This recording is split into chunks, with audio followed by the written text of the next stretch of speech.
1972 was an insane year in horology. There was unreal marketing, crazy quartz, and watches that you needed to take with a grain of salt, and a slice of lemon, and a shot of tequila. There was the outstanding and the out of this world. There was avant-garde jump hours and brands that pushed ahead with retrogrades. Cartier decided to square the circle, and Boulevard went hard with 70s orange and brown, and Bulgari were never off the cuff.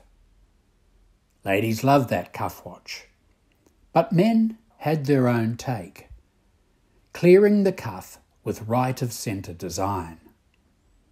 But that was nothing compared to what came next.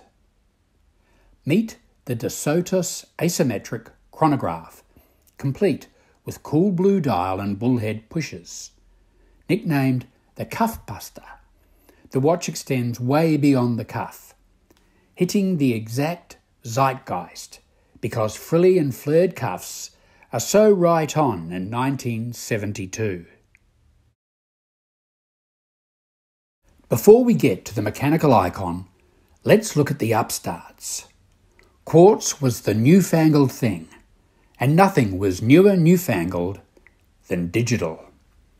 This is the year Hamilton released the Pulsar, a digital watch named after a rotating neutron star. Digital watch time was born. It had no hands but featured an LED ruby screen to light up time. Unfortunately, along with punishing your wallet, it also brutally punished batteries. Today, plastic is bad for the environment, but back in '72, Tissot hoped plastic would be bad for quartz. The Tissot 2001 idea is a watch made entirely of plastic, including most of the movement. Conceived as a cheap mechanical to take on quartz, the idea was ahead of its time. Just a decade later, Swatch would mine the Tissot archives and produce a plastic watch that fulfilled their wildest dreams. The Hoya Viceroy chronograph is a smoking hot chrono that was the result of a promotional campaign with Viceroy cigarettes. Viceroy, keen to portray a macho image, looked to leverage the high-octane racing credibility that was the Hoya brand.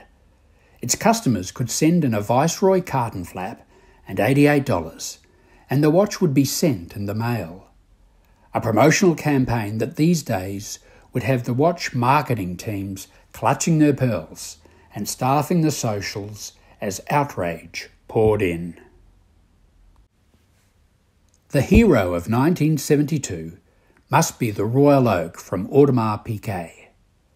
Designed by Gerald Genter, who never met an octagon he didn't like, this was the first luxury watch in steel, featuring exposed screw heads in a unique case design with integrated bracelet. The watch would become an enormous success and is now one of the most iconic watches ever. 1972 was not a dull year in watchmaking. It was an astonishing 12 months that held within its calendar both the complete crazy and the considered classic.